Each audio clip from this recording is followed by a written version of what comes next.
We are solving students number, यहाँ पे number 25 है मेरा बुक में. It is at April 2012. April 2012 कर रहे हैं. April 2012. Following is the trial balance of Eki Limited as on 31st March 11. Stock at cost, fixed asset, sundry debtors, staff advance, cash on hand, bank balance.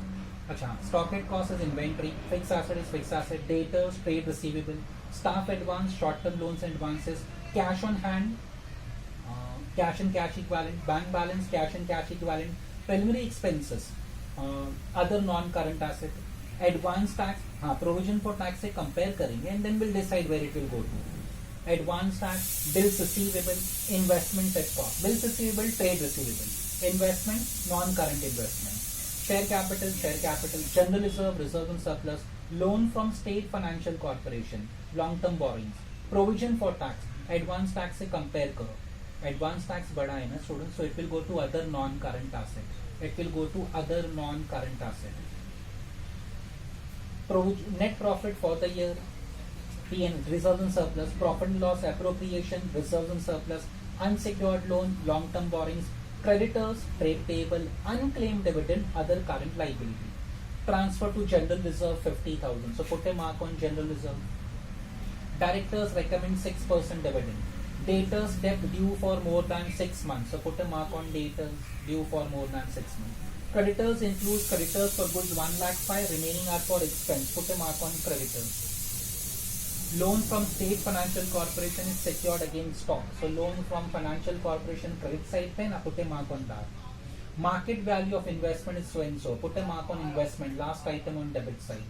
Ignore previous year figures. Prepare profit and loss appropriation. Students पहले बनाया जाता था, अब ये profit and loss appropriation नहीं बनता. Instead of that we have reserves and surplus. तो उस पर ध्यान मत देना. They have asked profit and loss appropriation, but हम लोग बनाएंगे नहीं. प्रॉफिट एंड लॉस एप्रोप्रिएशन मतलब हमको रिजर्व्स ही बनाना है. ठीक है, तो स्टार्ट करते हैं. पहले बैलेंस शीट के बेसिस पे डिसाइड कर लेते हैं कितने वर्किंग नोट्स रिक्वायर्ड है students.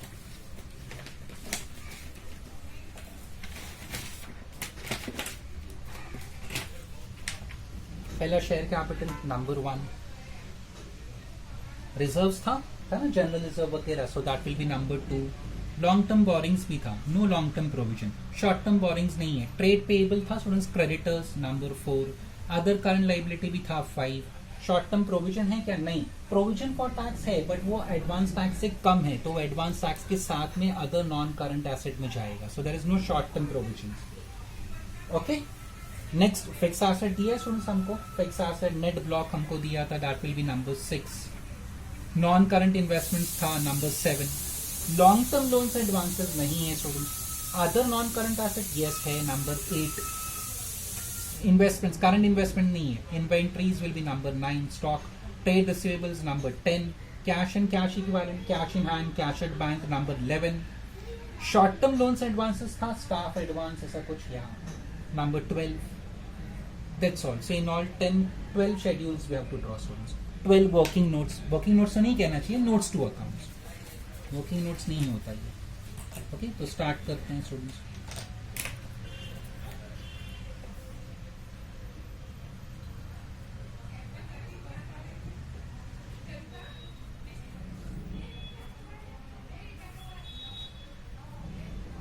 Number 1 share capital. Next line we write authorised. Authorise तो दिया नहीं है students. Next we write issued, subscribed and paid up.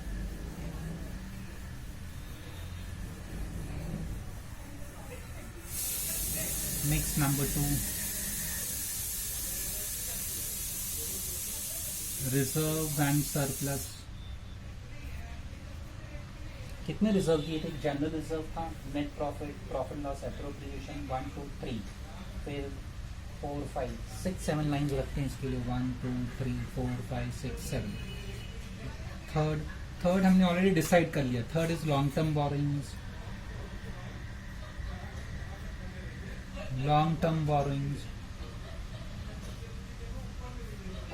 Number 4 is trade payables. Number 4 long term borrowings कितना था? एक ही था. लोन फ्रॉम स्टेट नहीं, अनसिक्योर्ड लोन भी था, 2 था student. And there is one adjustment. So so 1 2 3 4 4 lines में नीचे आएगा. Number 4 trade payables.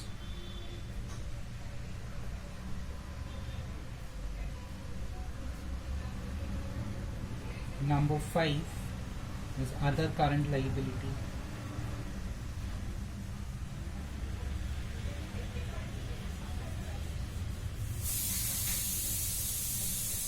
Next other current liability होगी.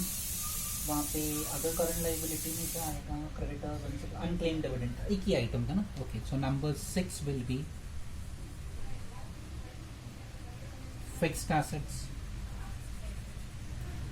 नंबर 7 हमने ऑलरेडी डिसाइड कर लिया था, non current investments.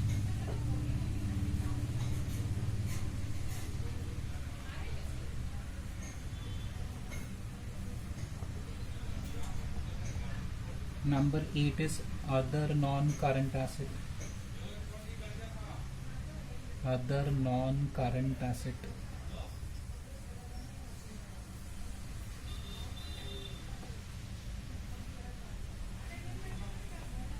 Primary expenses भी है ना. Okay, so sorry. 1 2 3 4. Number 9 will be inventory. एक ही था ये inventory. Number 10 will be trade receivables.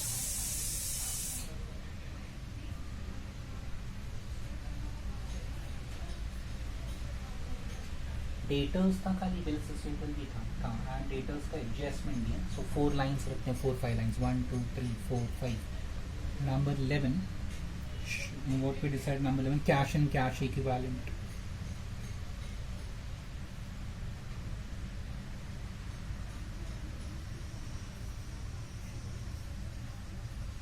Finally last number 12, it is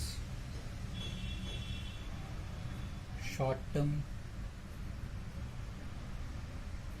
loans and advances. Okay, अभी पोस्टिंग से स्टार्ट करते हैं students. Debit side, stock at cost, that means inventories. Stock is 5 lakh. Fixed asset net block. Fixed asset यहाँ पे fixed asset. Net block मतलब WDV, written down value. WDV. How much it is given? 1235. There is no adjustment, so outer column में 12,35,000. Sundry debtors unsecured in goods. So कहाँ गया हमारा trade receivables.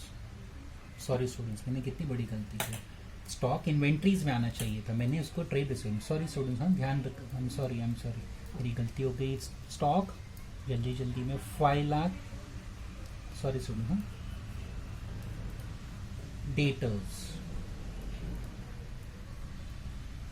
Debtors कितना दिया हमको ट्रायल बैलेंस में? 4 lakh. There is an adjustment. Debtors due for more than 6 months 52,000.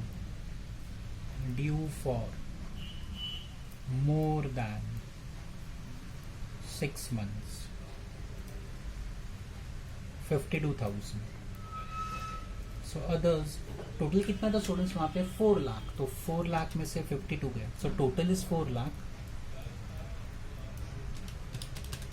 minus 52, 348 others.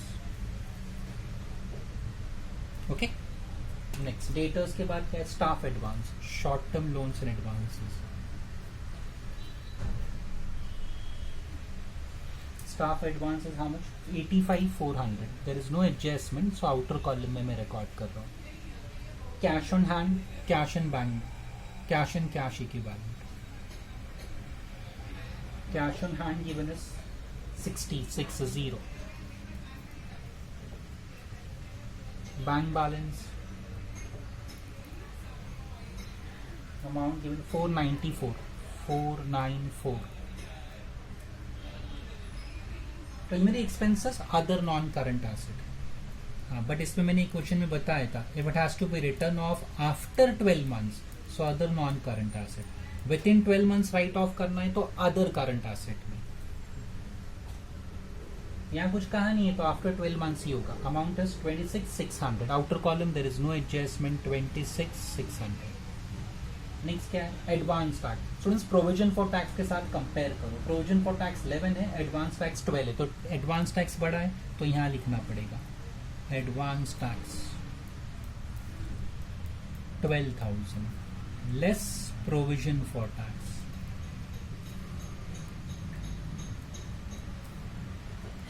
11,000. So 12, 11. So difference 1,000 outer column. This was advance tax. Bills receivable, trade receivable.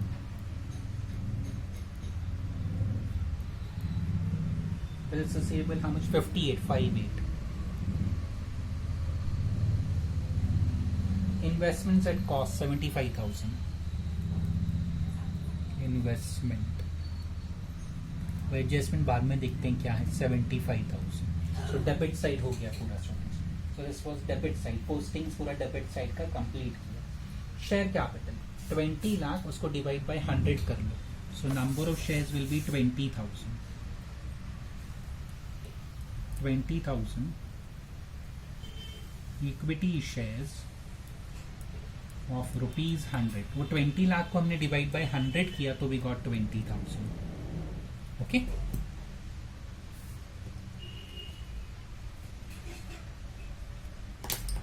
Next general reserve.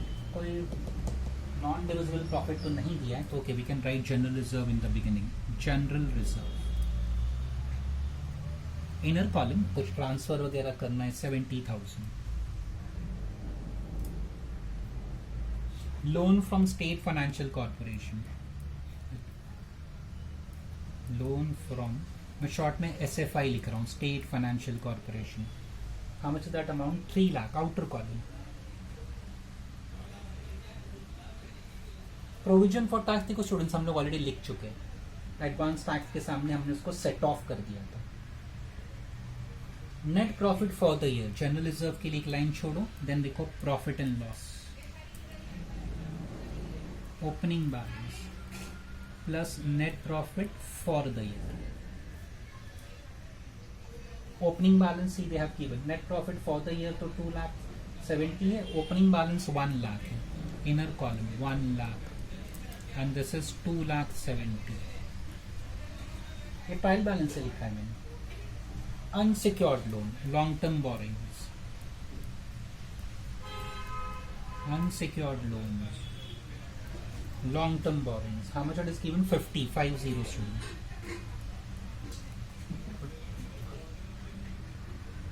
Creditors 1,40,000. Trade payables. अच्छा उसका एक adjustment था ना.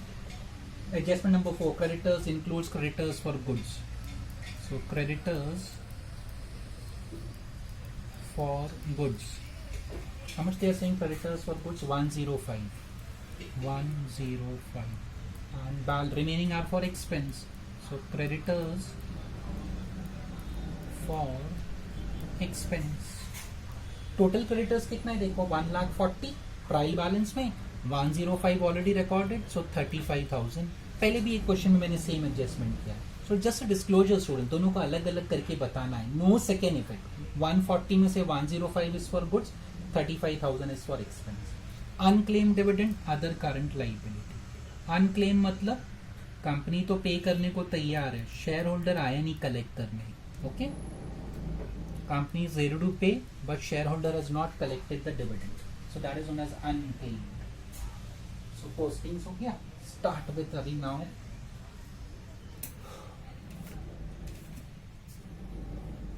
Transfer to general reserve 50,000 to general reserve. So यहाँ पे तो add होगा transfer और यहाँ से माइनस होगा P&L से. So transfer to general reserve. Sorry कितना ट्रांसफर करना है स्टूडेंट्स? 50,000 50. और यहाँ पे ट्रांसफर फ्रॉम P&L 50,000. ठीक है.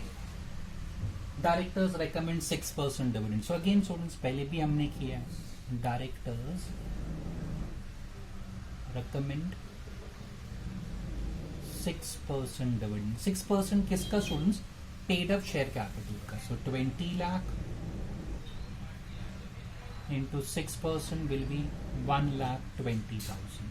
सिंपल सा कैलकुलेशन 20 लाख का 6%, नो सेकेंड इफेक्ट। और बस ये ऐसा आपको खाली दिखाना है, it's not part of this notes. ये अलग से लिखा है, ये कॉलम्स वगैरह इसके लिए एप्लीकेबल नहीं है स्टूडेंट्स, बस आपको एक सेंटेंस में लिखना है इसको। Out of debtors we have done that, due for more than 6 months। Creditors includes for goods, ये भी हो गया। Loan from financial corporation is secured against stock, तो ये लोन के नीचे लिखो secured against stock, no second effect for this adjustment, just disclosure है एक तरह का। मार्केट वैल्यू ऑफ इन्वेस्टमेंट 78, तो स्टूडेंट्स बिलो इन्वेस्टमेंट, पहले भी मैंने ये एडजस्टमेंट किया। Market value ₹78,000, ignore previous year figure and there is nothing else. सारे एडजस्टमेंट हो गए स्टूडेंट्स, सभी क्लोज करते हैं, टोटल करते हैं सबका। ऑथराइज कैपिटल तो नहीं है, इशूड सब्सक्राइबर्स 20 लाख, इसका टोटल करना है फिर 70 + 50 प्लस करना है, तो ये 120 हो जाएगा। And this will B 1 lakh + 270 is 370 minus 50, so 320 हो जाएगा। Then 120 + 320 will be 440 reserves। यहाँ पे 3,50,000 long term borrowings, 3,50,000। Trade payable will be 1,40,000 total, 140। Unclaimed, ये other current liabilities only 5,000। Fix asset बस ये सिंगल अमाउंट है 12,35,000। Again investment single amount 75,000। This will B 26,600 + 1,000, so 27,600। This is only single amount 5 lakh. This is 4 lakh + 58, 458।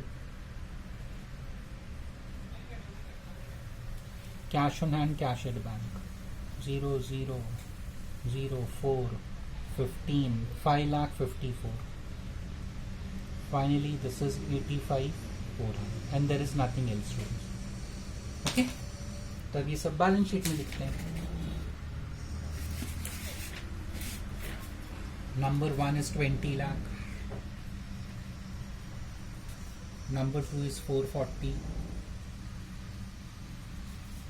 Is 440, not 1440, 440। 20 lakh and 440, outer column will be 24,40,000। Number 3, long term borrowings is 3,50,000। Provisions तो है नहीं, so outer column will be 3,50,000। Number 4 ये ना, number 4 is 140। and this is 5, number 5 जो है, there is no short term provision, no short term borrowings, so outer column will be 145। ठीक है। Fixed asset 12,35,000, 1,235,000। Number 7 was 75,000। Number 8 27,600। there is no long term loans and advances। ठीक है। Number 9 is 5 lakh inventories। Number 10 4,58,000। Number 11 554,000। Last number 12 85,400। Total करना है 24,40,000 plus 3,50,000 plus 145, so total is 29,35,000। 1,235 plus 75, 27,600, 13,37,600, 5,458, 554, 85,400. There's a 1,597,400 plus 1,337,600, 29 lakh. So balance sheet tally हो गई students 29,35,000. Okay. Again we must write at the top जो भी company का नाम है students. ये केस में एक्की limited balance sheet as on 31 March 11. ये कंटिंजेंट लाइबिलिटी नहीं है, ये दूसरे क्वेश्चन का मैं यूज कर रहा हूँ पेपर इसके लिए. ये there is no contingent liability in this question. There is no contingent liability. ये बैलेंस शीट है आपका.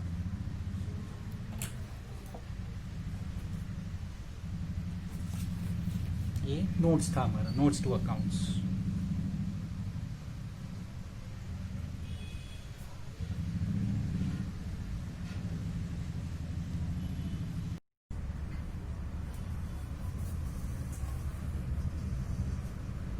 Yes, following October 2011. Following the trial balance of Integrated Electrons Limited is on 31st March 2010.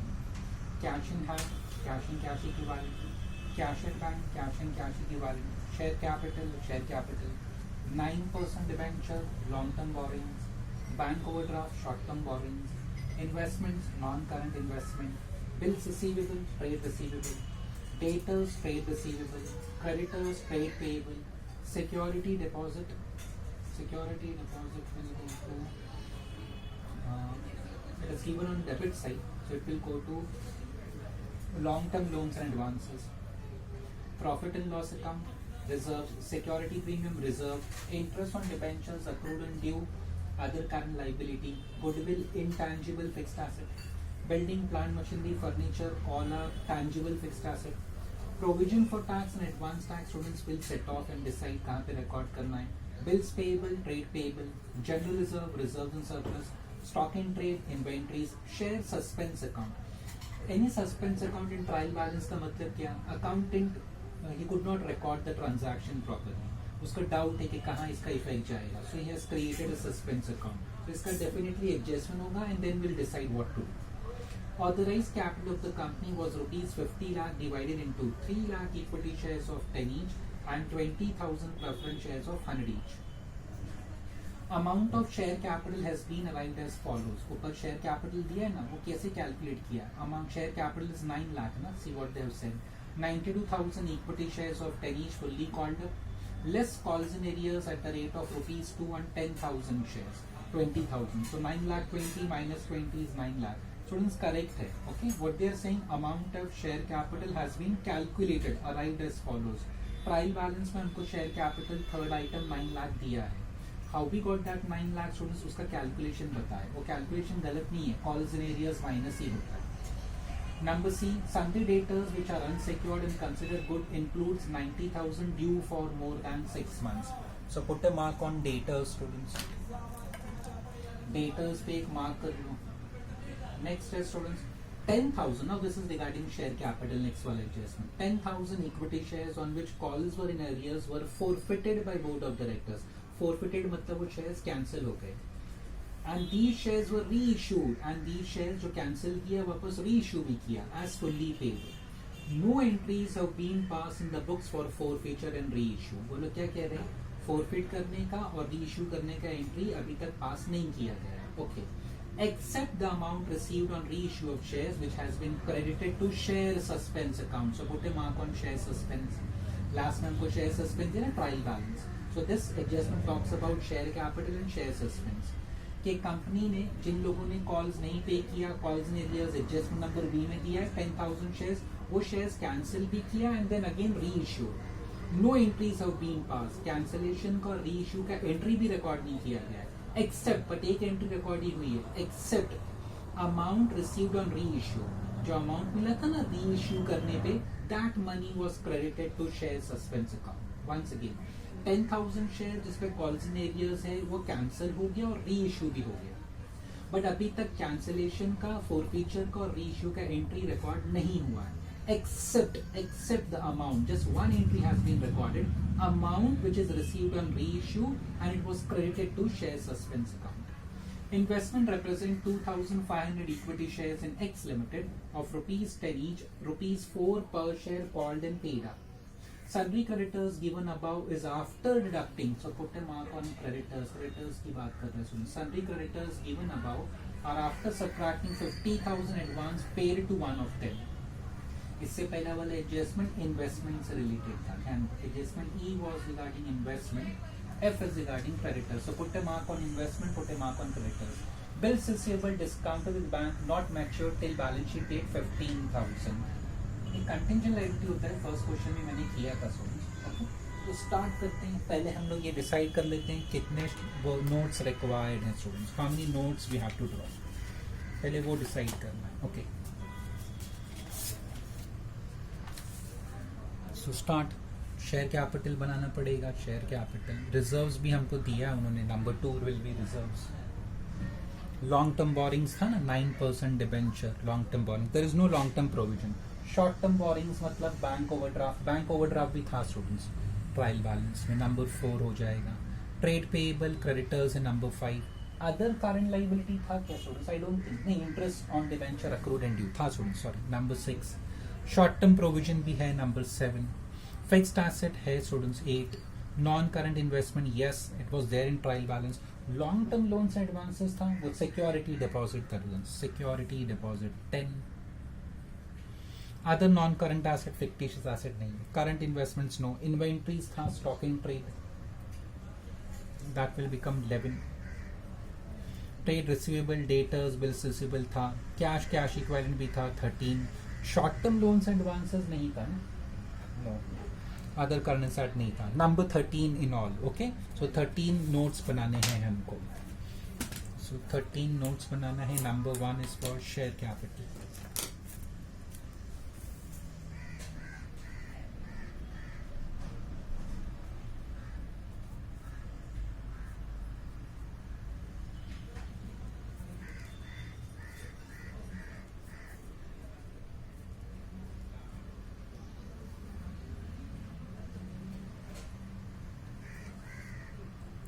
Number 1 is always share capital. So next is subheading, उसका authorize दिया है, ये case में authorize capital is given.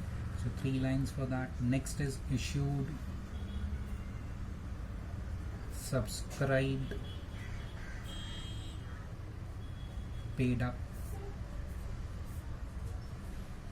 Issued, subscribed, paid up. And then next उसके बाद number 2 is reserves and surplus.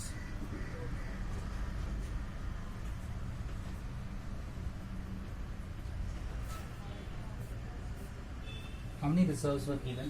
Cash, bank debenture, bills receivable, debtors, creditors, security, P&L था,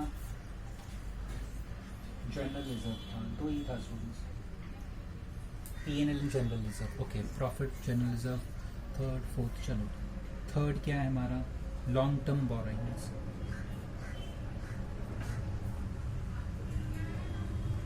long term borrowings है number 3। एक debentures था खाली उसमें, there was no adjustment for that. Number 4 फिर क्या है? Number 4 trade payables.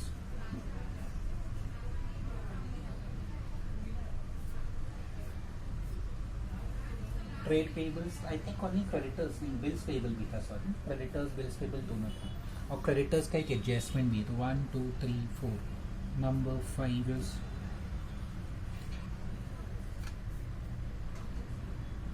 3 was long term borrowings, 4 was short term borrowings. Sorry students, मैं कैंसिल नहीं करता हूँ, इसको 5 कर देता हूँ and then 4। I am sorry, sequence में प्लीज ये पहले बनाना। Short term borrowings was number 4, we have already decided. Balance sheet में मैंने नंबर्स भी लिख लिए थे, मैं भूल गया। Short term borrowings is number 4, then we must write number 5। ठीक है, शॉर्ट टर्म बोरिंग्स एक ही है, बैंक ओवरड्राफ्ट, सो एक लाइन में हो जाएगा। सो 6 ना, 4 5 नाउ 6। नंबर 6 हमने डिसाइड किया था other current liability, other current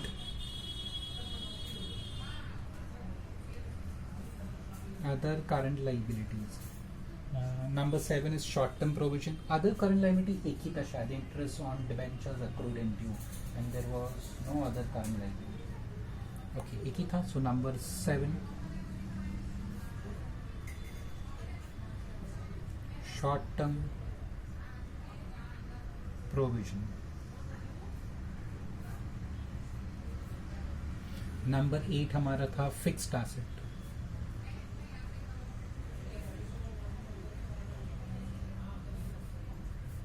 how many fixed assets given? कितने फिक्स्ड एसेट थे? बिल्डिंग, मशीनरी, प्लांट, 3 था। So 1 2 3 4. Number 9 was 9 हमने लिखा था बैलेंस शीट में नॉन करंट इन्वेस्टमेंट्स.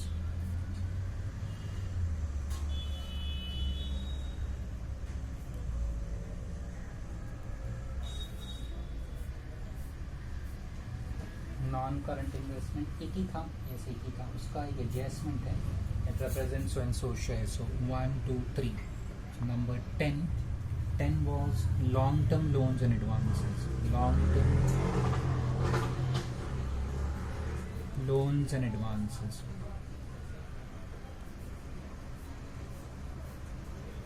एक ही था वो. Number 11 was inventories.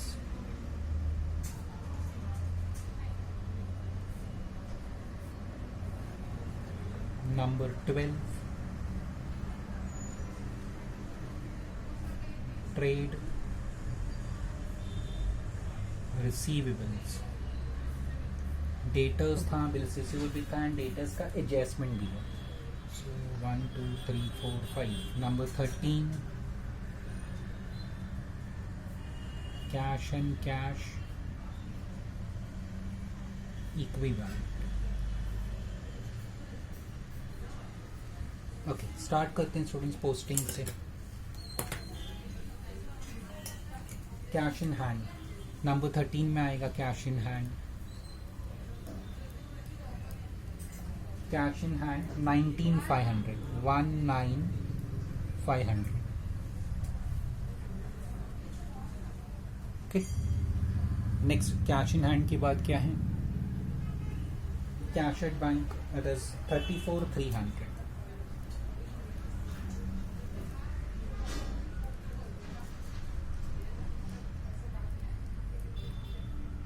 Share capital students, इसमें कुछ है ना फोरफीचर री इशू है. ओके, सो स्टूडेंट्स वेट, मैं अभी उसको रिकॉर्ड नहीं करता हूँ, मैं बाद में रिकॉर्ड करूंगा. Share capital 9% debenture, long term borings. Share capital ध्यान रखना, मैंने स्किप किया. आई विल रिकॉर्ड इट, बट उसका एक एडजस्टमेंट है, पूरा डिस्कस कर लेंगे, फिर बाद में रिकॉर्ड करेंगे. 9% debenture, they have given us 3 lakh. 9% debenture 3 lakh. Bank overdraft is short term borings. Short term borrowings number 4. थोड़ा सीक्वेंस में गड़बड़ हो गया था स्टूडेंट्स. बैंक ओवरड्राफ्ट 5 4 ऐसा हो गया, ध्यान रखना. Bank overdraft amount given is 2 lakh.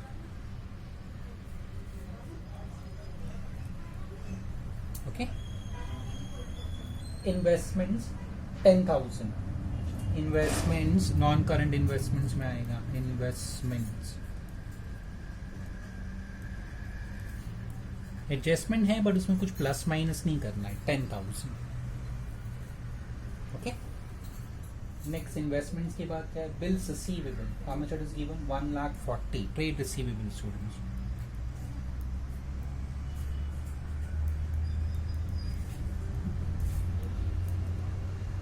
$1,40,000.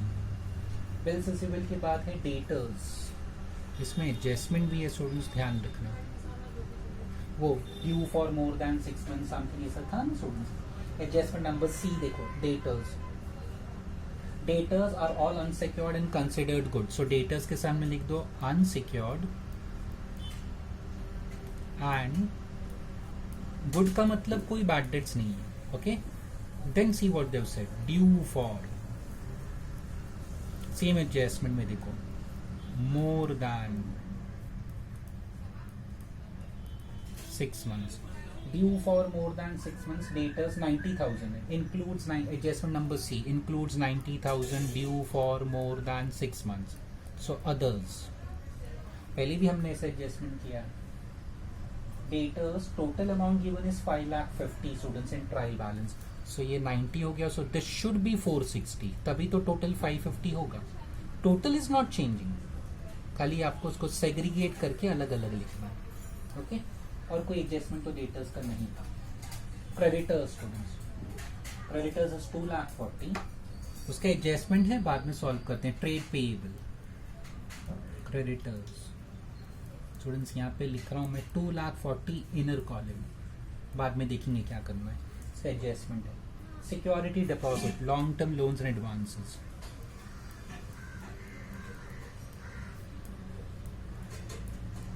No adjustments, outer column में हम लिख देंगे 4000.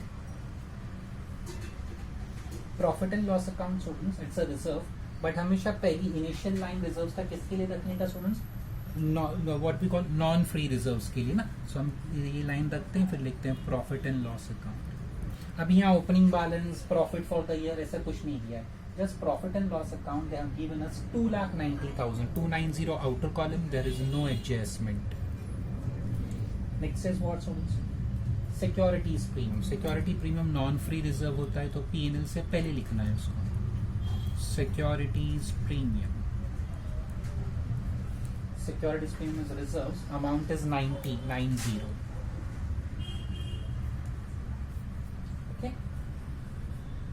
Interest on debentures accrued and due. It will be other current liability. Interest on debentures accrued and due. 6750. 6750. Goodwill is an intangible asset. So students, balance sheet में जाने का जो हमारे पास format है, and students intangible के सामने directly goodwill. How much it is given goodwill? 65,000. So we'll record here directly balance sheet में 65. Intangible 65,000 goodwill. Okay. Next है. फिर अभी क्या है? Building, plant, furniture. Okay.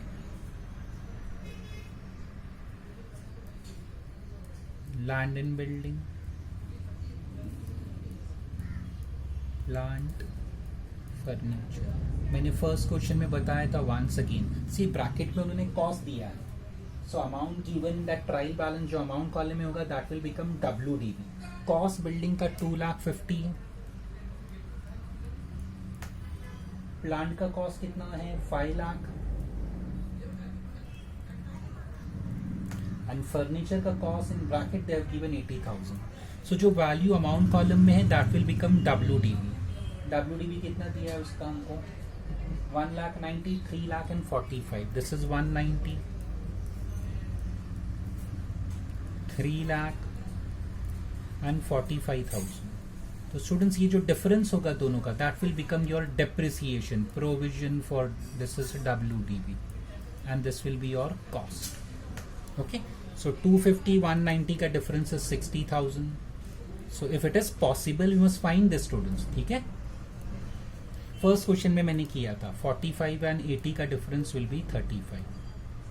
So if they have given us cost, so amount given in trial balance will be treated as WDV. So दोनों का difference will be depreciation. No second effect students. ठीक है. इसका कोई second effect नहीं होगा.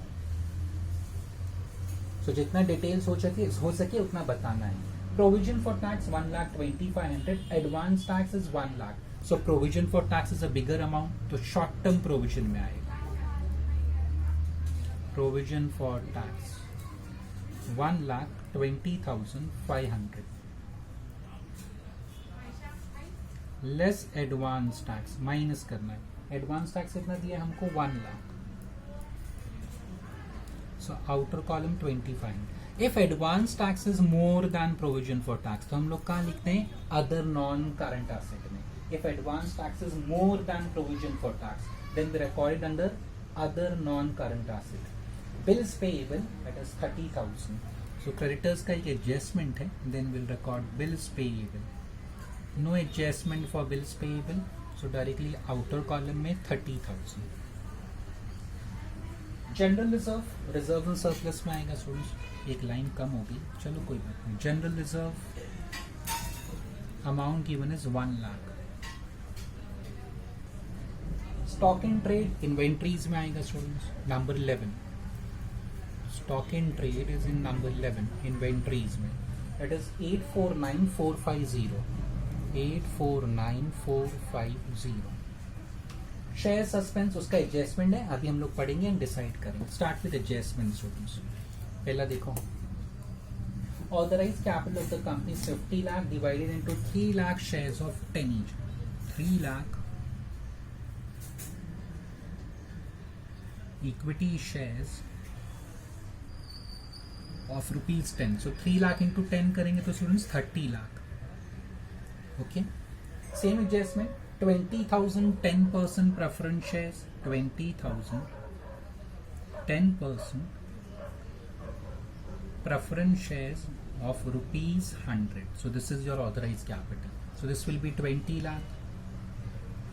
But इसको क्या करना है students, double underline, should not be considered when we take total. ये 30 और 20 लाख को जस्ट लिखना है, भूल जाओ. अच्छा, amount of share capital has been arrived as follows. Trial balance में थर्ड आइटम ना शेयर कैपिटल, जो मैंने रिकॉर्ड नहीं किया अभी तक इश्यूड में, it was 9 lakh given. How that 9 lakh was calculated? 9,20,000 minus calls in areas as per adjustment number B. तो adjustment B is just a piece of information. हमको बता रहे कि 9 लाख कैसे कैलकुलेट किया था. स्टूडेंट सही था वो, इट वॉज नॉट रॉन्ग, वो सही कैलकुलेट किया था. एडजस्टमेंट नंबर सी हम ऑलरेडी कर चुके हैं, debtors due for more than 6 months. Now number D, adjustment number B में लिखा था कि कॉल्स इन एरियर्स है 10,000 शेयर्स पे स्टूडेंट्स, है ना. 10,000 शेयर्स पे कॉल्स इन एरियर्स था. अभी क्या हुआ कॉल्स इन एरियर्स की वजह से, वो शेयर्स जिन लोगों ने हमको कॉल्स पे नहीं किया, what the board of director decided that we must forfeit those shares. Forfeit का मतलब होता है कैंसिल करना स्टूडेंट्स. ओके, फोरफिट का मतलब होता है कैंसिल करना. तो उन्होंने वो शेयर्स कैंसिल कर दिए. And no entry was recorded for forfeiture and reissue. Students ये चैप्टर में एंट्री रिकॉर्ड करना जरूरी नहीं है, but why I am recording this entry students, to explain का इसका इफेक्ट क्या आएगा. व्हेन शेयर्स आर फोरफिटेड, अगर आपको इश्यू ऑफ शेयर्स थोड़ा बहुत याद होगा तो, when shares are forfeited, equity shares की बात हो रही है, तो that share capital should be debited. So equity share capital account debit, you are forfeiting, cancel कर रहे हैं. कितने शेयर स्टूडेंट्स? 10,000 शेयर, ध्यान रखना. ओके, और फिर वो कॉल्स इन एरियाज दिया आपको, टू CIA मतलब calls in arrears account credit to share forfeiture account. This is the entry for cancellation forfeiture of shares. अब इसका अमाउंट, इक्विटी शेयर कैपिटल आप 10,000 शेयर्स कैंसिल कर रहे हैं, multiply by 10, so it comes to 1 lakh.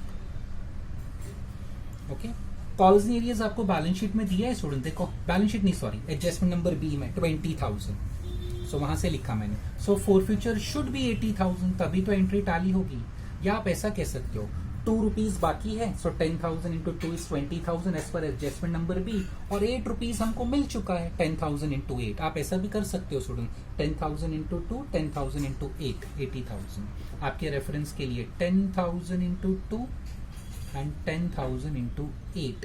This is for what students? Cancellation. फिर बाद में क्या बोला उन्होंने क्लियरली कि शेयर्स री इश्यू भी कर दिया.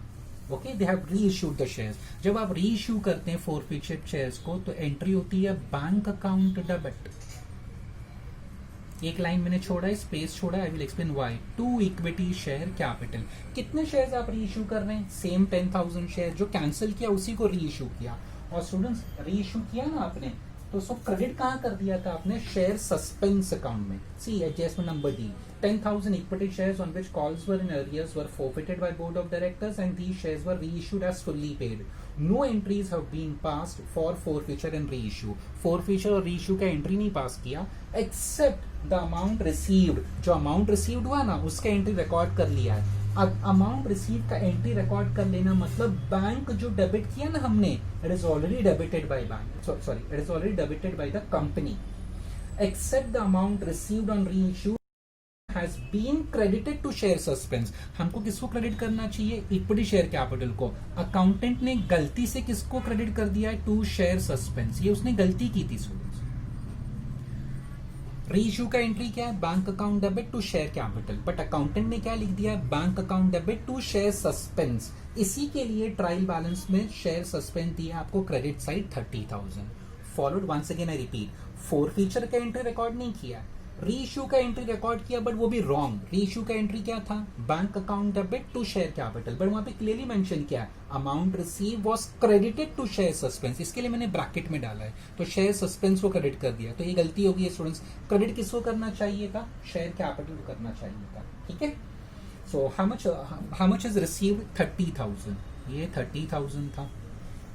ओके, कितने शेयर्स आप री इश्यू कर रहे हैं? मतलब 10,000 शेयर्स. सो इक्विटी शेयर कैपिटल कितना लिखूंगा मैं? 1 लाख. वाई 1 लाख? स्टूडेंट्स कितने शेयर्स आप री इश्यू कर रहे हैं? 10,000 शेयर जो कैंसिल किया. And how they are reissued?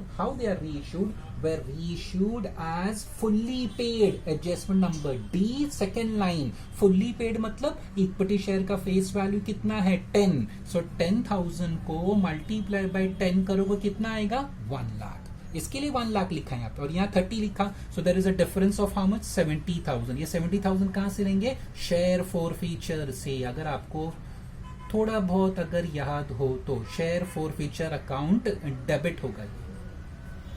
Share forfeiture account debit. So once again students, shares cancel किया तो उसकी एंट्री क्या? Equity share capital to calls in arrears to share forfeiture. 10,000 shares cancel कर रहे हैं, so 10,000 into 10. Calls in arrears is given in adjustment number B 20,000. So this should be 80,000. तो ये entry हो गया. फिर री इशू का एंट्री उसने रिकॉर्ड किया बट रॉन्ग किया. री इशू का एंट्री क्या? Bank account debit to share capital. But accountant ने क्रेडिट किसको कर दिया? Share suspense. तो मैंने उसको ब्रैकेट में डाला. It's not part of the journal entry, खाली आपको समझाने की ये गलती हुई है. क्रेडिट करना चाहिए था शेयर कैपिटल, उसने क्रेडिट कर दिया किसको? शेयर सस्पेंस को. तो स्टूडेंट्स ये गलती हुई है तो गलती सुधारनी पड़ेगी. अच्छा, अब ये गलती सुधारेंगे कैसे students? Bank was correctly debited, उसको बराबर डेबिट किया. शेयर सस्पेंस में गड़बड़ हुई है स्टूडेंट्स, शेयर सस्पेंस में. ठीक है, instead of crediting equity share capital he has credited share suspense students. ठीक है, नाउ ये शेयर सस्पेंस उसने क्या किया? क्रेडिट किया. ध्यान रखना स्टूडेंट्स. ओके, और ये 70,000 कैसे आया? Equity share capital are reissued as fully paid. 10,000 share issue किया, फुल्ली पेड मतलब 10 पे. So 10,000 into 10 is 1 lakh. So bank account debit 30. This was given in trial balance. Last item. This is 1 lakh. So difference कितने का है? 70,000. This is balancing figure students. आपके reference के लिए circle कर रहा हूँ मैं. ये कहाँ से आया? Share forfeiture. यहाँ क्रेडिट किया था तो यहाँ डेबिट. अगर अगेन आपको याद हो तो students, any balance in share forfeiture account, जो भी बैलेंस बचता है ना शेयर फॉर फीचर में, it is transfer to capital reserve. उसका जनरल एंट्री होता है share forfeiture account debit to capital reserve, not general reserve. मैंने गलती से जनरल रिजर्व बोला. To capital reserve. कितना? This is 80, this is 70. So difference कितने का है? 10,000. ये 10,000 चला जाएगा कैपिटल रिजर्व. यहां तक भी समझ में आ गया स्टूडेंट्स?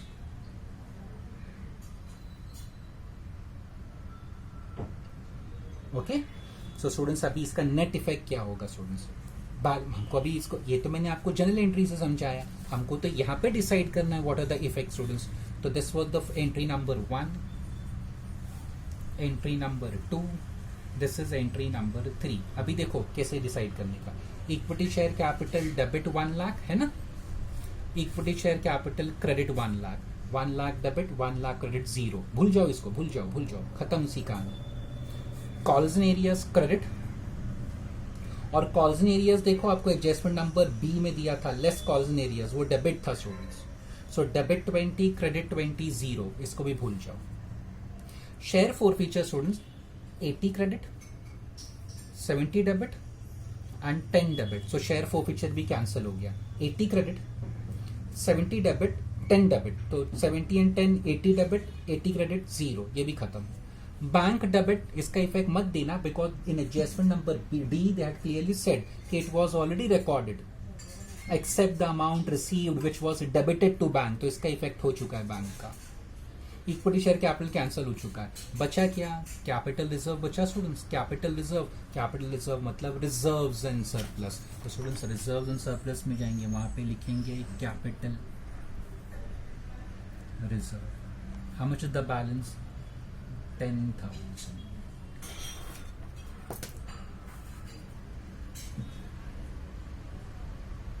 ओके, तो अभी समझो देखो 30,000 का इफेक्ट कैसे गया स्टूडेंट्स. नाउ मैंने ये इक्विटी शेयर कैपिटल लिखा नहीं था ना. इक्विटी शेयर कैपिटल मुझे कितना दिया है ट्रायल बैलेंस में students? 9 lakh. How I got this 9 lakh? ऐसा बोला उन्होंने कि 9,20,000 adjustment number B, 9,20,000 is equity share capital less calls in arrears 20,000 है ना. तो मुझे 9 लाख दिया था ना. तब ये 30,000 का इफेक्ट जो शेयर सस्पेंस है वो क्या हुआ? आउट ऑफ दैट 30,000 एक कैपिटल रिजर्व यहां पे आ गया. ओके, कैपिटल रिजर्व यहाँ पे आ गया और ये कॉल्जन एरियस कैंसिल हो गया क्योंकि कॉल्जन एरियस बी में दिया था आपको। कॉल्जन एरियस का मतलब क्या होता है students? Share holder has not paid the call money, so what you did, उसका शेयर ही कैंसिल कर दिया ना। जब शेयर कैंसिल हो गया तो उसका कॉल्जन एरियस भी कैंसिल हो गया, सो 20,000 कैंसिल हो गया। सो इफ 20,000 गेट्स कैंसिल्ड तो इक्विटी शेयर कैपिटल कितना हो जाएगा? फिर 9 लाख नहीं रहेगा, 9,20,000, calls in arrear zero, 920 minus zero, so equity share capital will be 920। तो अभी मैं इक्विटी शेयर कैपिटल 920 ही लिखूंगा। That is the reason I didn't record it initially. तो यहाँ पे मैं लिखूंगा स्टूडेंट्स कितने equity shares? 92,000 equity shares of ₹10, amount 9,20,000. So these are the two effects for adjustment number D. एक इफेक्ट कहाँ गया? Reserves and surplus. दूसरा इफेक्ट क्या हुआ? As per adjustment number B आपका शेयर कैपिटल 9 लाख था net answer, but calls in arrears cancel हो गया तो उसकी वजह से शेयर कैपिटल कितना हो गया? 920। सो 30,000 एडजस्ट हो गया ना। 30,000 was given in trial balance on credit side. Credit side मतलब लाइबिलिटी स्टूडेंट्स। तो देखो दोनों इफेक्ट लाइबिलिटी में आया। शेयर कैपिटल आपका 20,000 से बढ़ गया which was 9 lakh given in trial balance, और रिजर्व्स 10,000 यहाँ पे आ गया और वो शेयर सस्पेंस बाहर चला गया। सस्पेंस का मतलब क्या होता है स्टूडेंट्स? कुछ एरर मिस्टेक अकाउंटेंट को समझ में नहीं आ रहा है तो वो कोशिश कर रहा है एडजस्ट करने की। Okay, he couldn't find out a way, तो उसने ऐसे ही छोड़ दिया उसको share suspense. So finally we decided कि वो 30,000 कहाँ पे जाएगा। 30,000 कहाँ पे गया? 20,000 शेयर कैपिटल में ऐड हो गया, 9 लाख की जगह 920 हो गया, and balance 10,000 it went to reserves and surplus. तो शेयर सस्पेंस का जब हम उसका एडजस्टमेंट सॉल्व कर लेते हैं ना तो सस्पेंस जीरो हो जाता है स्टूडेंट। ठीक है, so this was adjustment number D. E क्या है? Investment represent 2,500 equity shares. So यहाँ पे हम ब्रैकेट में लिख लेंगे 2,500 इक्विटी शेयर्स इन कौन सा कंपनी बोला है? एक्स लिमिटेड, इन एक्स लिमिटेड। बस ये इंफॉर्मेशन है। बट देखो वहां पे एक और चीज है, शेयर्स ऑफ ₹10 ईच, ₹4 पर share called up. Students first question में मैंने एडजस्टमेंट किया था, ये कंटिंजेंट लाइबिलिटी हो गया। So that is the reason I am drawing this now. Number 14 क्या है अभी? Contingent liability. Why we are drawing? Because of this adjustment contingent liability. मैंने एक्सप्लेन भी किया था जब हमने सॉल्व किया था फर्स्ट क्वेश्चन। दिस कंपनी, ये कंपनी कौन सी है जिसका हम बैलेंस शीट बना रहे हैं? ये कंपनी का नाम है students electrons, integrated electrons limited. ये कंपनी ने दूसरे कंपनी का शेयर्स खरीदा है एक्स लिमिटेड का, उसका फेस वैल्यू 10 है, but till now integrated electrons ने कितना पे कर दिया है? 4 पे कर दिया है, मतलब ₹6 अभी भी कॉल बाकी रह गया स्टूडेंट्स। अगर एक्स लिमिटेड ने कॉल किया तो इंटीग्रेटेड इलेक्ट्रॉन्स को पे करना पड़ जाएगा, दे कांट अवॉइड इट। आगे समझ में स्टूडेंट्स? अच्छा, वो पता कब चलेगा? जब कॉल करेगा ना। आज थोड़ी कॉल करने वाला है, ऐसा लिखा तो नहीं है। अच्छा, पर जिस दिन कॉल किया उस दिन, उससे पहले, prior to that, if Integrated Electrons has sold the shares, तो इंटीग्रेटेड इलेक्ट्रॉन्स को ये कॉल पे नहीं करना पड़ेगा। Okay, so it is not confirm कि इंटीग्रेटेड इलेक्ट्रॉन्स जिसका हम बैलेंस शीट बना रहे हैं, that company will held this shares up till that date. मुझे आज पता नहीं है कॉल्स कब होगा, मुझे पता नहीं, 1 साल बाद होगा, 5 साल बाद होगा, 10 साल बाद होगा, बट इंटीग्रेटेड इलेक्ट्रॉन्स को पैसे की जरूरत पड़ी, they can sell these equity shares of x limited in stock market and collect cash. ठीक है, तो कॉल्स कब होने वाला है मुझे पता नहीं। अगर इनके बेचने से पहले हो गया तो दे हैव टू पे द कॉल मनी। अगर इन्होंने शेयर्स बेच दिया and after that call is made by x limited, so integrated Electrons को कॉल नहीं पे करना पड़ेगा। तो students right now it is not confirm, so confirm नहीं है, कंटिंजेंट लायबिलिटी है, तो will write investment in partly paid shares of x limited. कितने शेयर्स खरीदे उन्होंने? 2,500, और ₹6 कॉल करना बाकी है। सो 2,500 इंटू 6, सो 2,500 इंटू 6 करेंगे तो it comes to 15,000। Okay, again ये कहीं बैलेंस शीट में नहीं जाएगा, you just write it and forget it. इसके लिए कोई अमाउंट कॉलम भी एप्लीकेबल नहीं है, ऐसा स्टेटमेंट लिखना है आपको बस। So whenever company makes investment in shares of other company and if these shares are partly paid up, तो contingent liability भी होता है। एक इफेक्ट इन्वेस्टमेंट में आया, okay, because of trial balance. ये ट्रायल बैलेंस में ऐसा दिया था इसलिए रिकॉर्ड किया, और एडजस्टमेंट दिया है तो वो एडजस्टमेंट का इफेक्ट है। This one is because of adjustment number E. First question में मैंने सॉल्व किया था same adjustment. Creditors given above is after sub number F creditors given above is after subtracting 50,000 advance paid to one of them. ये जो creditors दिया है ना is after subtracting, तो पहले add back कर लो advance. Creditors figure given above is after subtracting 50,000 advance paid to one of them. तो ये 50,000 पहले add back कर लो. So 2,50,000 plus 50 करेंगे तो this becomes 2,90,000. ये क्रेडिटर्स को हमने क्या दिया था स्टूडेंट्स? एडवांस. तो स्टूडेंट्स इसको हम लिखेंगे अदर करंट लाइबिलिटी में. Advance to creditors. So one effect वहां पे इट वॉज आफ्टर सब्ट्रैक्टिंग तो हमने एड बैक किया. Second effect other current liability 50,000. One effect यहाँ पे. Second effect number 6. 5 and 6 में इफेक्ट गया उसका. 5 and 6 में. फाइनली ये लास्ट वाला एडजस्टमेंट भी फर्स्ट क्वेश्चन मैंने किया था. Bills receivable discounted maturing after balance sheet date. Again it's a contingent liability. बस वैसे ही लिखना है. बिल्स रिसीवेबल या bills receivable discounted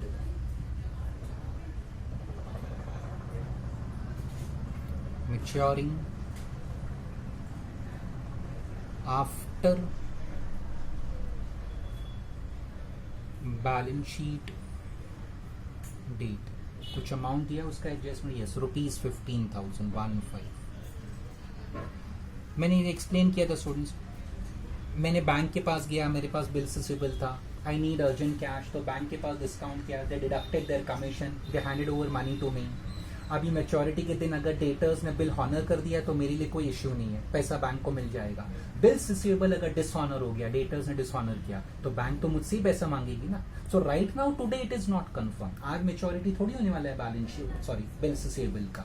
okay, it will mature after balance sheet date. ये बैलेंस शीट डेट बनाने के बाद फ्यूचर में कभी मैच्योर होगा. तो right now it is not confirm. Debtors वो बिल को हॉनर कर देगा कि dishonour. So it is not confirm. So it becomes in contingent liability. क्योंकि डिसऑनर हो गया तो मेरे लिए लाइबिलिटी है.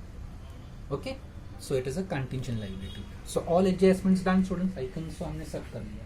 First, second, third, fourth, fifth, everything done. So अभी close करना start करते हैं.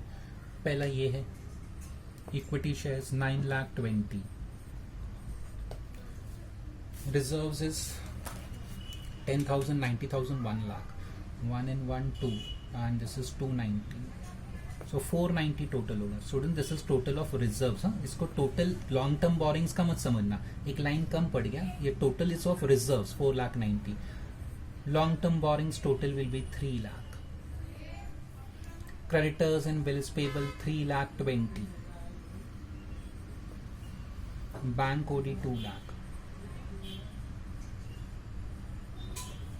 6,750 and this will be 56,750. This is the total for other current liability. Then short term provision ये है स्टूडेंट्स नीचे वाला 20,500. 20,500. Sorry 20,500.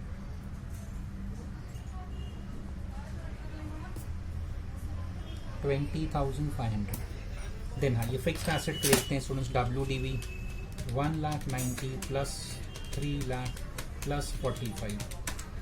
Total is 535. So total of fixed asset 5,35,000. यहाँ पे एक ही अमाउंट है 10,000. Here only one amount 4,000. यहाँ पे एक ही अमाउंट है stock in trade 8,49,450. 1,40,000 plus 5,50,000 690. Finally 5 plus 3 8 हो जाएगा. 9 plus 4 13 1 3 4 5 53,800. अभी ये सब पोस्ट कर देते हैं यहाँ पे. Number 1 9,20,000 920. Number 2 is 490 490. Number 3 is 3 lakh. Long term provision तो नहीं है. नंबर 4 कितना था? 320 320. Then 2 lakh. Number 5. Number 6 56750. Number 7 is 2,500 20,500. Number 8 fixed asset 535. Number 9, 10,000. Number 10 is 4,000. There is no current investments. Number 11, 849,450. 12, 690, 690. 13, 53,800. There is no short-term loans advances. There is no other current asset. So 920 plus 490. 14 lakh 10,000. 1410. This will remain same, 3 lakh. 320 plus 2 lakh 56750. 20,500. 597 250 is this total. Plus 3 lakh 141 10,000. 23 lakh 07250. 535 plus 65 plus 14. 10 and 4 is 14. 6 lakh 14.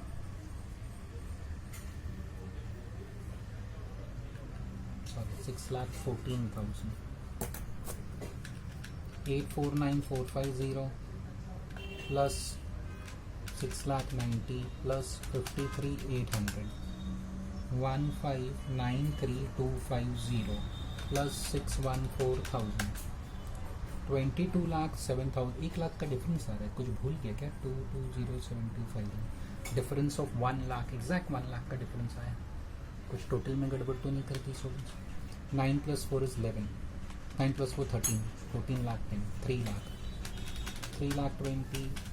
2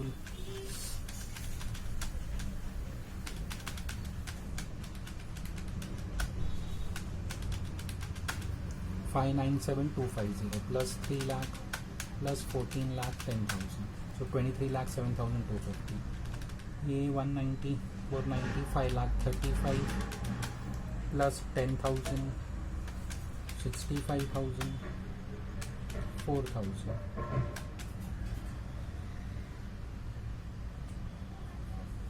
6 lakh 14 बराबर है 849,450.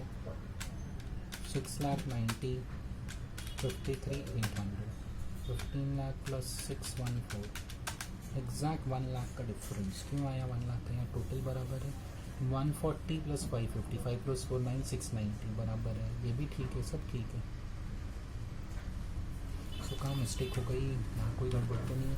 This is 10,000 plus 90 plus 290 plus 1 lakh. Generally जो 1 लाख था ना, सो 4 लाख 90 490 लिखा मैंने.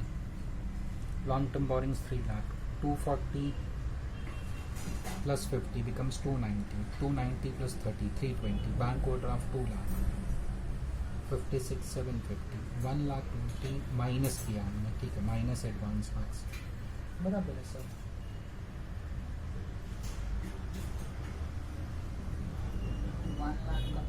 Advance tax we adjusted and there was no other 1 lakh.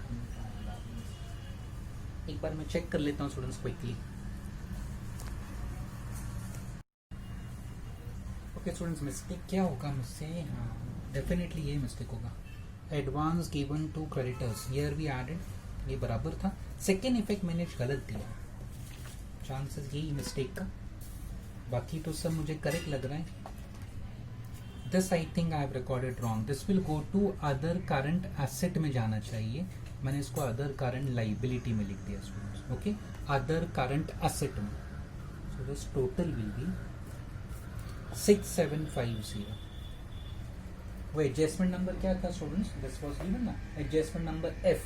तो advance मैंने add किया यहाँ पे. Second effect it should go to other current asset. मैंने यहाँ कैंसिल कर दिया. It is cancelled from you know other current asset. मतलब हमारा बैलेंस शीट में ये बैलेंस शीट, हाँ दिस वन बैलेंस शीट, यहाँ पे हम लोग लिखेंगे उसको 50,000.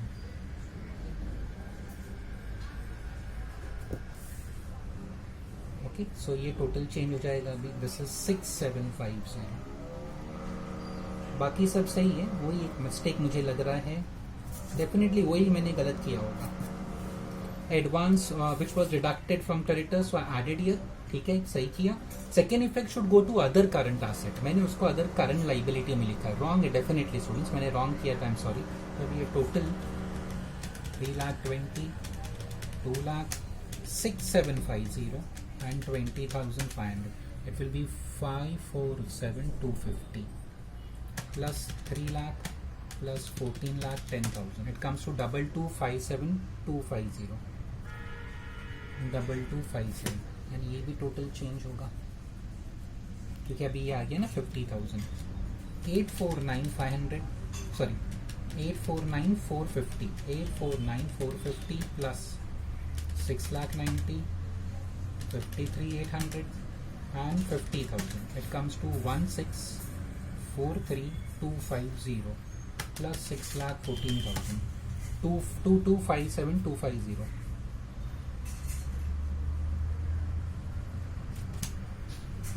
2257. एक बार और देख लेते हैं. 14,10,000, 3,54,7,250. 22,57,250, 22,57,250. मेरा मिस्टेक क्या हुआ था students? Creditors is given after deducting of advance, so I did back advance. गलती से सेकेंड इफेक्ट मैंने नंबर 6 में लिख दिया. Actually it should go to other current asset में जाना चाहिए. Other current asset here balance sheet में मैंने डायरेक्टली यहाँ पे लिख दिया. For your reference, advance to creditors वो भी लिख देता हूँ, ठीक है. And these were the entries for forfeiture student. Entry number 1, entry number 2, entry number 3. ये शेयर सस्पेंस ब्रैकेट में क्यों लिखा था? आपको समझाने के लिए कि ये गलत हुआ था. एक्चुअली क्रेडिट करना चाहिए था शेयर कैपिटल को. सो दो इफेक्ट्स हमने देखो क्या दिया यहाँ पे. दो इफेक्ट्स दिया हमने. एक इफेक्ट शेयर कैपिटल में 20,000 ऐड कर लिया. ट्रायल बैलेंस में 9 लाख था, वी मेड इट 9,20,000. आपके रेफरेंस के लिए 9 लाख प्लस 20 पेंसिल से मैं लिख रहा हूँ. सो ये और ये कैपिटल रिजर्व क्यों आया? ये शेयर फॉरफीचर का difference. 80,000 credit, 70 debit. So 10,000 goes to capital reserve. Share forfeiture to capital reserve. Okay? So वो capital reserve यहाँ लिखा. So दो एडजस्टमेंट खाली इंपॉर्टेंट था. एक वो शेयर forfeiture का और ये क्रेडिटर्स का. बाकी सब तो स्टूडेंट्स पहले भी हमने किया है.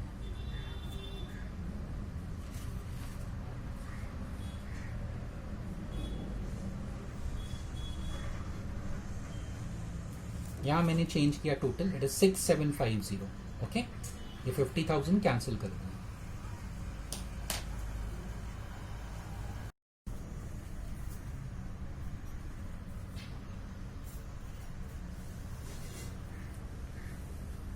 Now we are solving question number 22 है. October 2010 है students. October 2010. Following the trial balance, इसमें एक ही एडजस्टमेंट इंपॉर्टेंट है students. Following the trial balance of Akansha Limited as on 31st March 9, equity share capital fully paid 10 lakh, general reserve 6,50,000, securities premium 3,50,000. अच्छा, equity share capital goes to share capital, general reserve reserves and surplus, security premium reserves and surplus, debtors trade receivable, creditors trade payable, 9% debenture long term borrowings, investment non-current investment, profit and loss, reserves, unsecured loan, long term borrowings, bills payable, trade payable, bills receivable, trade receivable, provision for tax, advance tax से compare करेंगे and then we'll decide what to do. Proposed dividend, short term provision, capital reserve, reserves and surplus, stock in trade, inventories, shareholder suspense. Again एक suspense account है, बाद में देखते हैं. Cash in hand, cash and cash equivalent, cash at bank, cash and cash equivalent, prepaid expenses, short term loans and advances. Prepaid expenses goes to short term loans and advances. Next is preliminary expenses, other non-current asset. Advance income tax, provision for tax से compare करो. Provision for tax 2,10,000 है, advance tax 2,00,000 है. So provision for tax बड़ा है, so that will go to short term provision. Authorized capital of the company is rupees 20 lakh divided into 1,50,000 shares of 10 each and 5,000 10% preference shares of 100 each. 31st March market value of stock in trade was 13 lakh and that of investment was 6,50,000. Adjustment number C मैं last में पढ़ूंगा student, जब भी मैं solve कर दूंगा. It is regarding buy back. D simple है. Debentures are unsecured and interest accrued but not due in debentures amounting to 4,500 has been included in debenture. So debenture पे मार्क कर लेना स्टूडेंट्स. प्रीवियस यहाँ पे 9% debentures पे एक mark कर लेना. नेक्स्ट क्या है, debtors are unsecured and due for more than 6 months. So many times we have done this adjustment debtors वाला था, सो डेटर्स पे भी एक मार्क कर लो. खाली इसका एडजस्ट वो बायबैक वाला एडजस्टमेंट है number D, that is important. बाकी सारे एडजस्टमेंट उसके सिंपल है, we have done it before. तो पहले शेड्यूल सब डिसाइड कर लेते हैं स्टूडेंट्स.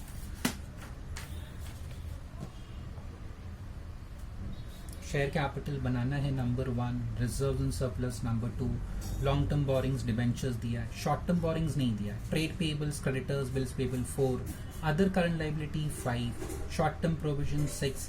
फिक्स एसेट था स्टूडेंट्स इसके अंदर? शायद नहीं था ना कोई. Equity, general security, creditors, debentures, investment, I don't think so. एक भी फिक्स एसेट नहीं दिया है स्टूडेंट. चलो ठीक है, जाने दो, फिक्स एसेट नहीं है. इन्वेस्टमेंट्स था, यस इन्वेस्टमेंट्स था, so that becomes number 7.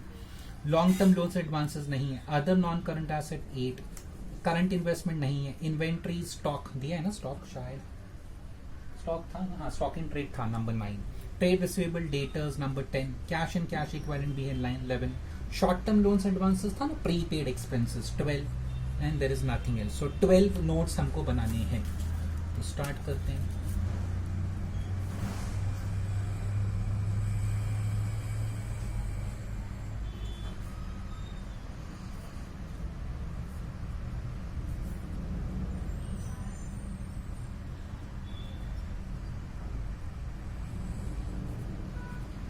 Again authorise दिया है स्टूडेंट्स ये question.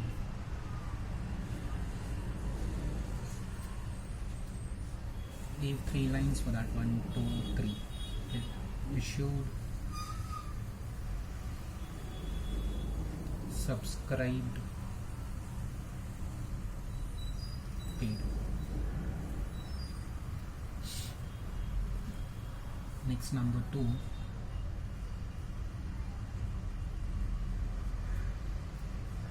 Reserves and surplus. Number 3 is long term borings. कितने रिजर्व्स थे क्वेश्चन में? P&L था, कैपिटल रिजर्व था, जनरल रिजर्व, सिक्योरिटी प्रीमियम, 4 तो यही हो गए. 7-8 लाइंस रखते हैं. 1, 2, 3, 4, 5, 6, 7, 8. सो नंबर 3 पे आ जाते हैं. Long term borrowings.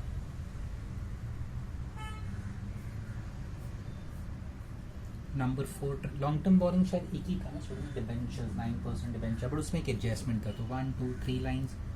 Number 4 is trade payables.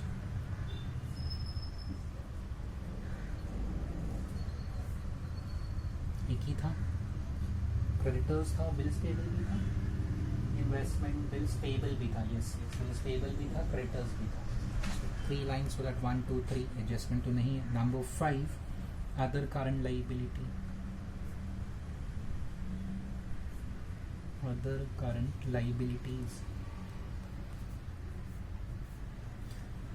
एक ही था स्टूडेंट्स ये. So number 6 short term provisions.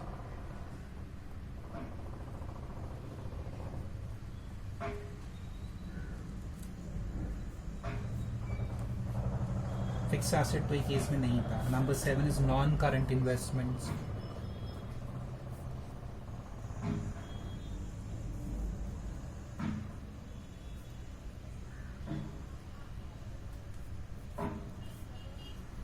Investment भी एक ही था, उसका कोई एडजस्टमेंट तो नहीं था, एक उसका खाली मार्केट वैल्यू दिया. चलो ठीक है. नंबर 8 हमने डिसाइड किया था other non current asset.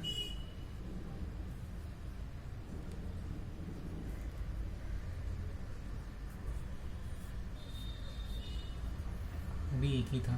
Number 9 was inventories.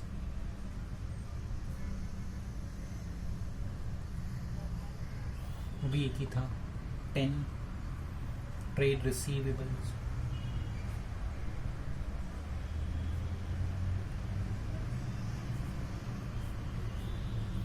Bills receivable था, डेटर्स था, और डेटर्स का एडजस्टमेंट भी है स्टूडेंट्स. ओके, सो 4-5 लाइंस रखते हैं उसके लिए. 1, 2, 3, 4, 5. 11 हमने डिसाइड किया था cash and cash equivalent.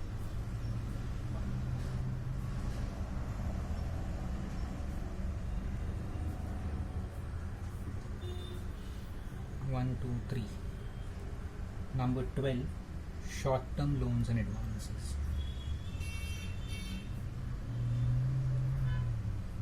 Short term loans and advances, this was number 12. Prepaid expense था ना.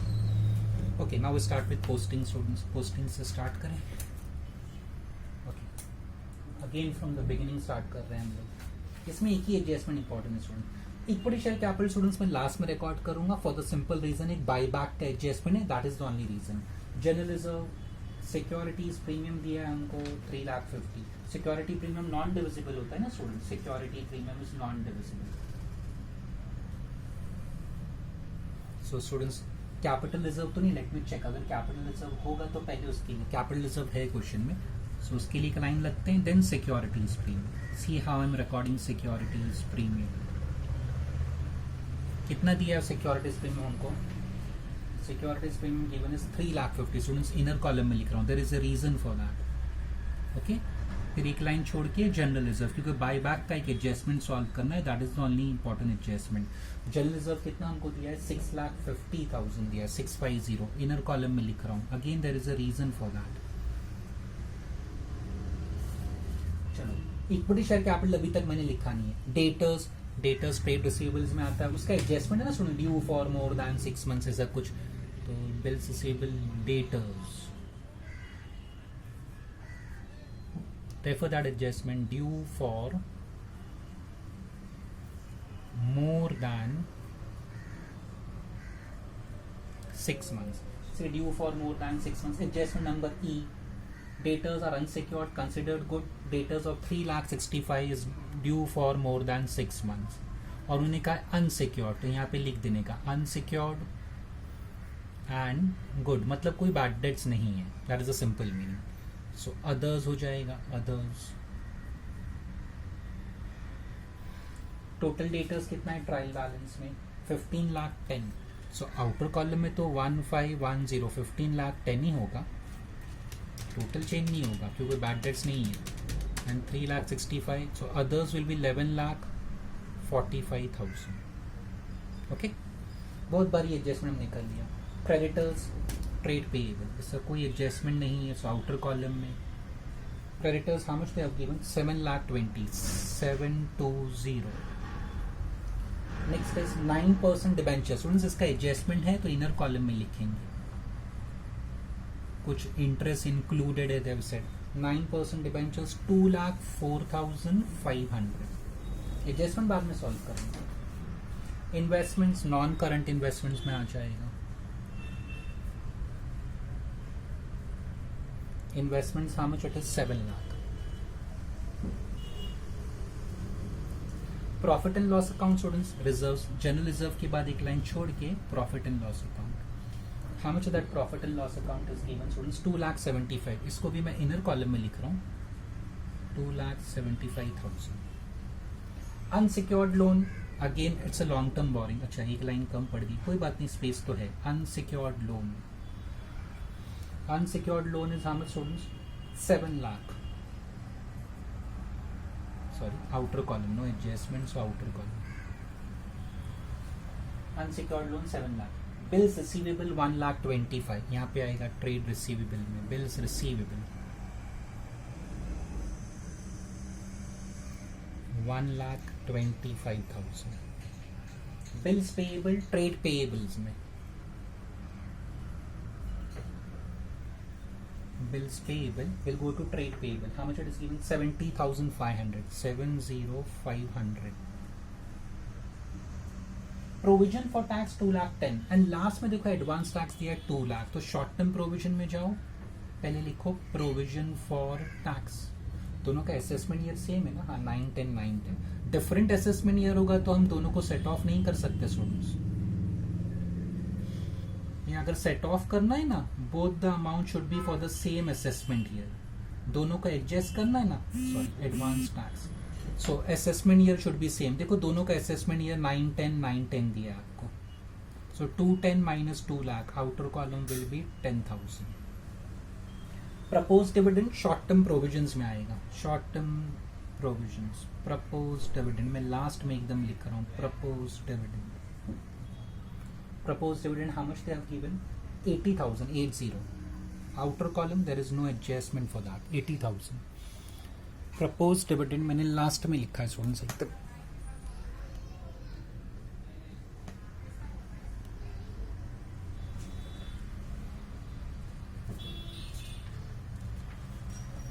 Okay. Proposed dividend in the end I recorded. Last में लिखा proposed dividend 80,000. Next. Proposed dividend के बाद क्या है?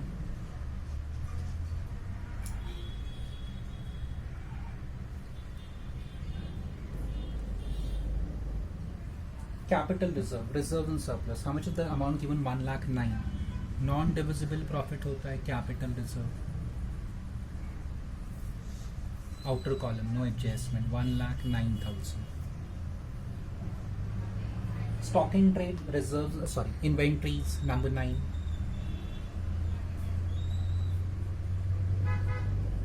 How much it is given? 1,265. 12,65,000. Shareholder suspense, we'll discuss that later on. Cash in hand. Cash in hand, how much it is given? 149. Then bank balance, cash at bank. How much given cash at bank? कुछ एक minute scale रख के देखने से कुछ गलती नहीं हो जाए. Stock in trade बराबर लिखा ना 1265. Then it was shareholder suspense 270. Cash in hand 95. Cash in hand was 95. So students मैं ऐसा कर देता हूँ. ये इन हैंड हो गया. ऊपर bank, cash at bank. Okay, मैंने अमाउंट्स लिखने में स्केल रख के अभी चेक किया. I made a mistake. Cash in hand is 95, cash at bank is 149. So cash at bank 149, cash in hand 95,000. Prepaid expenses, short-term loans and advances 35,000. Prepaid expense, no adjustments, outer column 35,000. Next है preliminary expenses, other non-current asset. हाँ, if it has to be written off within 12 months, अगर 12 months के अंदर right of करना है तो इसको कहाँ लिखने का? अदर करंट एसेट में. If nothing is said, that means we'll write it off after 12 months. After 12 months मतलब अदर नॉन करंट एसेट में लिखो 20,000. Finally, एडवांस इनकम टैक्स वो ऑलरेडी हम लोग सेट ऑफ कर चुके students. Now adjustment number 1, authorized capital of the company is so and so. So directly authorized capital में जाते हैं students. It is 1,50,000 equity shares of 10.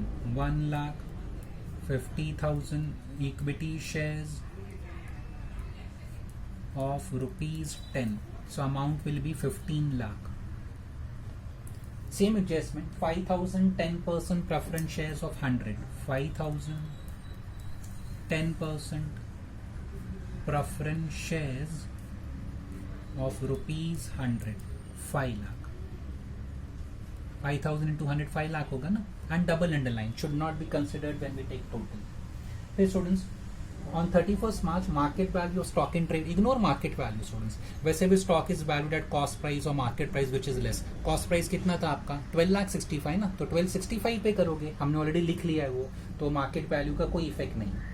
Adjustment B में market value of investment दिया आपको, तो market value इसका यहाँ पे लिखते हैं हम लोग ब्रैकेट में. मार्केट वैल्यू इन्वेस्टमेंट के नीचे लिखने का.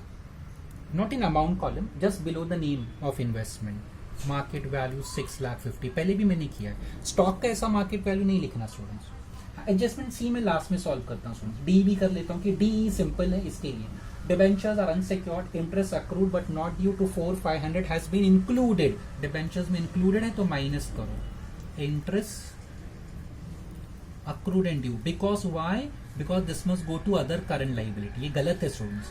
इंटरेस्ट ना डिबेंचर्स में ऐड नहीं करने का, उसको अदर करंट लाइबिलिटी में लिखने का. So here I will record second effect goes to other current liability.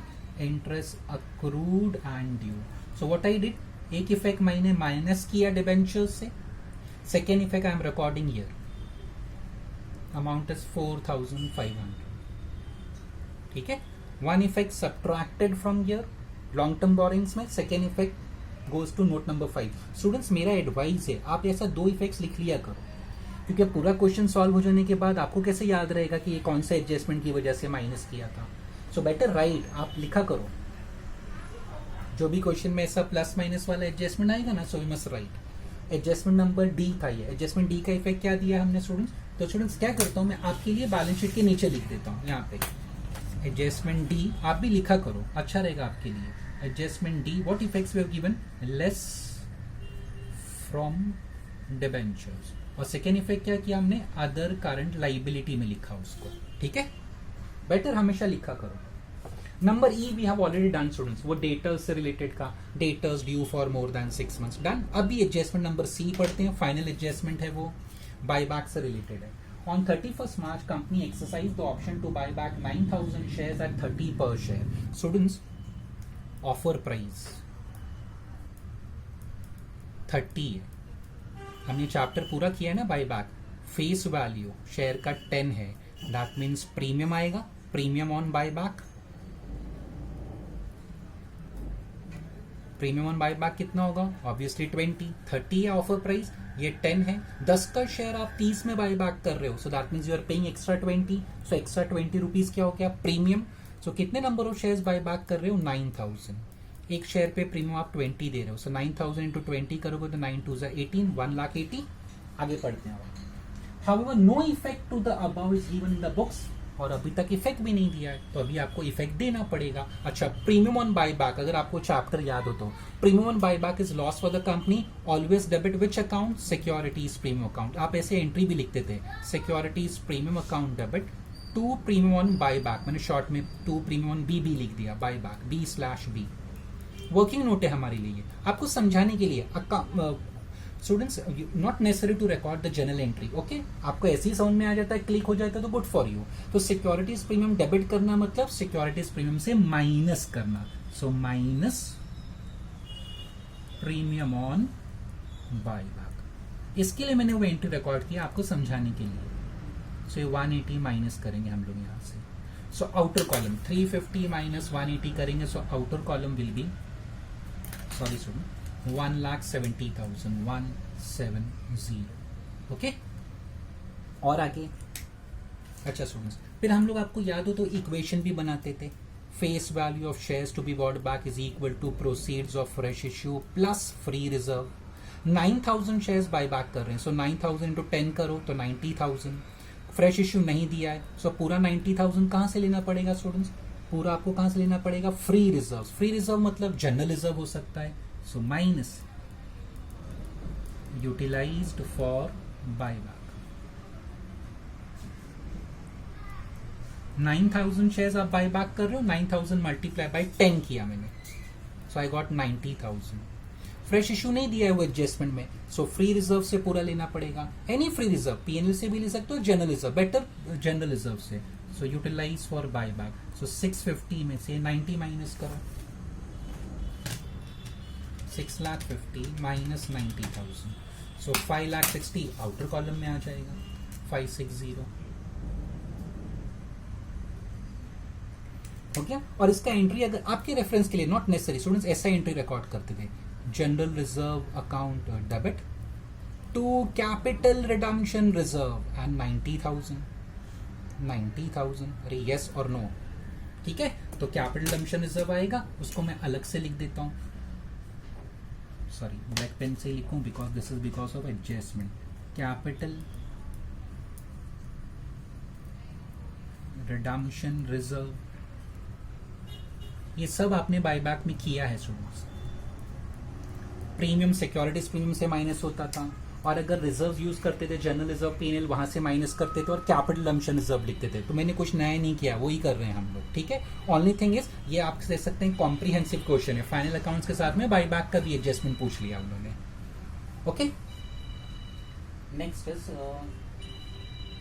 फिर आगे क्या लिखा था? However no effect to the above is given in the books except payment made to share holders debited to share holders suspense account. Premium on buyback is to be adjusted against securities premium. वही तो मैंने किया students.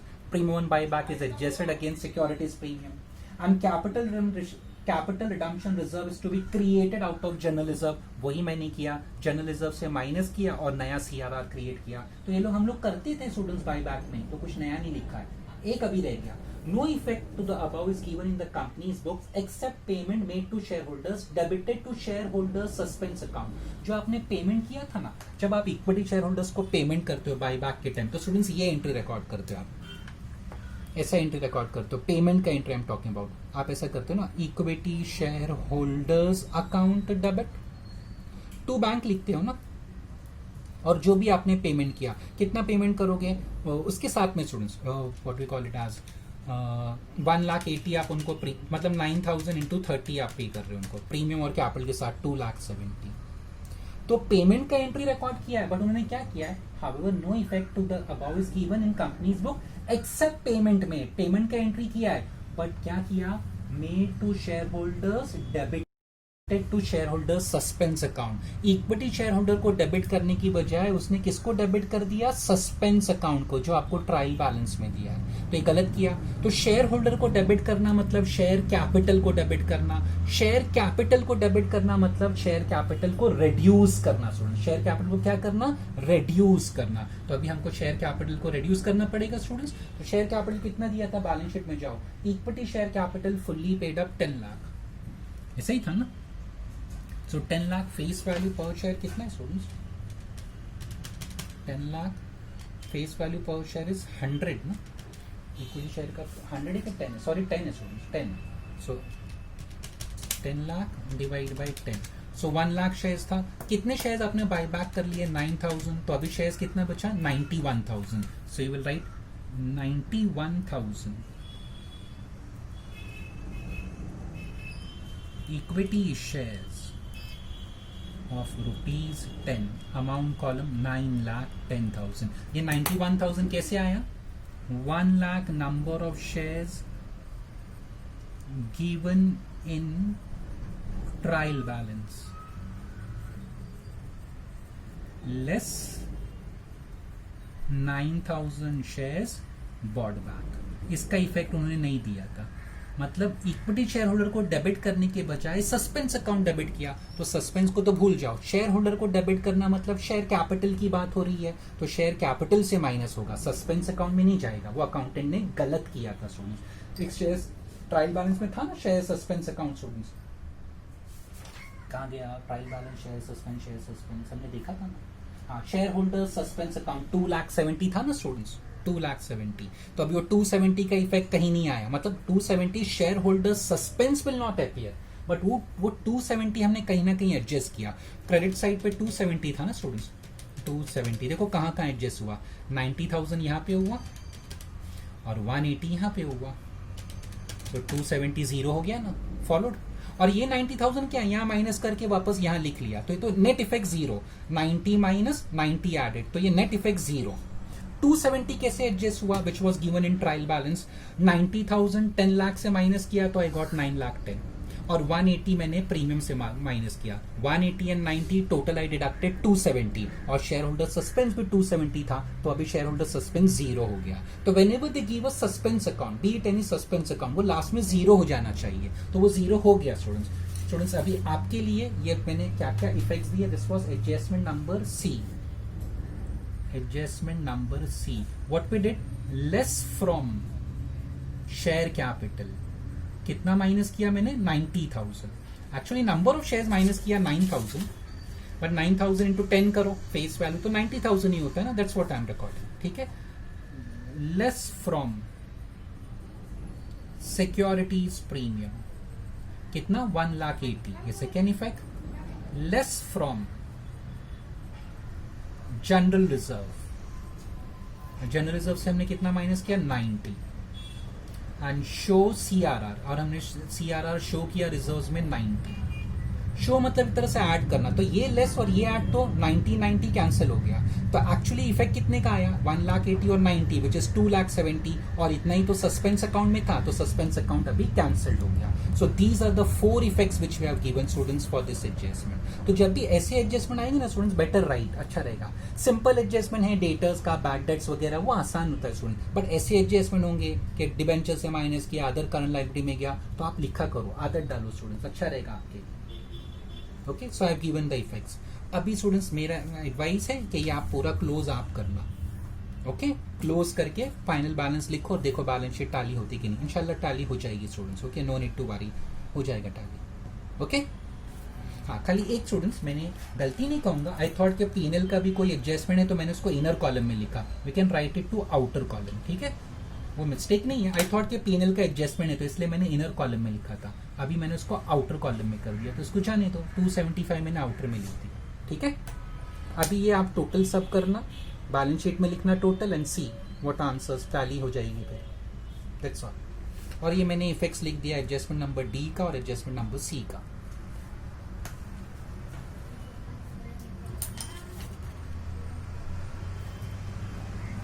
Propose dividend मैंने last में लिखा था 80,000.